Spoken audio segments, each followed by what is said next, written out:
প্রবাস জীবন এত কষ্টের যে প্রতিদিন রাত্রে আইসা ঘুমায় শূন্যতার কোলবালিশ নিয়া। বেশিরভাগ রাত্রেই তো প্রবাসীদের যায় খাওয়া ছাড়া, ক্লান্ত শরীর নিয়ে আসে। ঘুমাবে না খাওয়া পাক করবে, ঘুমাবে না মুখে দিবে। রাস্তার থেকে কিছু নিয়ে আসছে ওইটা খায়, নাইলে কিছু ফ্রিজে আছে ওইটা কিছু খায়, তাড়াতাড়ি ঘুমায় যায়। কিন্তু ঘুমায় তো ঘুমায় কিভাবে? ওর সামনে তো বিবি, ওর সামনে তো বাচ্চা, ওর সামনে তো ওঠে মা বাবা, ওর সামনে তো ওঠে বাড়ি, ওর সামনে তো ওঠে ঘর, সমস্ত চিত্র তো ওর সামনে ঘুরতে থাকে। ও এক সময় ক্লান্ত হয়ে আর শূন্যতার কোলবালিশ নিয়ে ঘুমায় যায়। জিজ্ঞাসা করেন নাই এখানে প্রবাসী?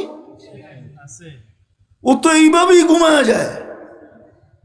কতদিন রাত্রে যে ও একা একা কাঁদে ও জানে, বাড়িওয়ালারা কোত্থেকে জানবে? ওরা তো শুধু এইটাই জানে যে মাস শেষ না হইতে মেসেজ দিতে জানে 1 তারিখ আসতেছে, খালি চাহিদার অভিযোগ পাঠাইতে জানে। বাড়িওয়ালারা তো এছাড়া কিচ্ছু জানে না। ও যে কত রাত্রে না খায়া ঘুমায়। আমি সত্য বলতেছি, আমি পারি ও প্রবাসীদেরকে কাঁদায়া দিতে। যখন যাই তখন দেখি ওরা কাঁদে বসা বসা, আমি পারি। কিন্তু আমার ব্যথা লাগে, আমি ওদেরকে কেন কাঁদাবো? ওদের কষ্ট তো আমি চোখে দেখতেছি।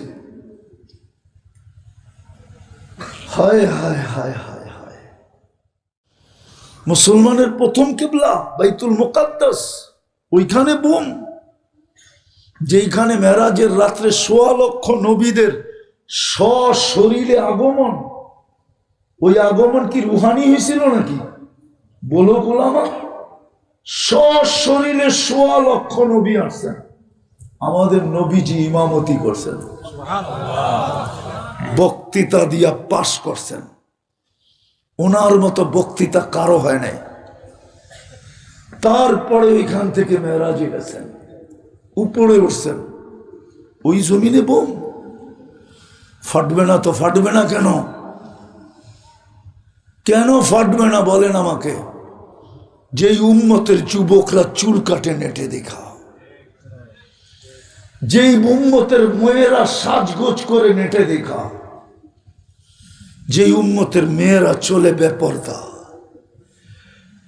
যেই উম্মতের যুবকরা উদযাপন করে 14 তারিখ, তাও আমেরিকায়ও 14 তারিখ দেখছি আমি।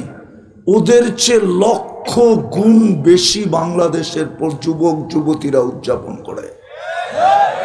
আমেরিকাতে 14 তারিখের জন্য কোনো আলাদা পোশাক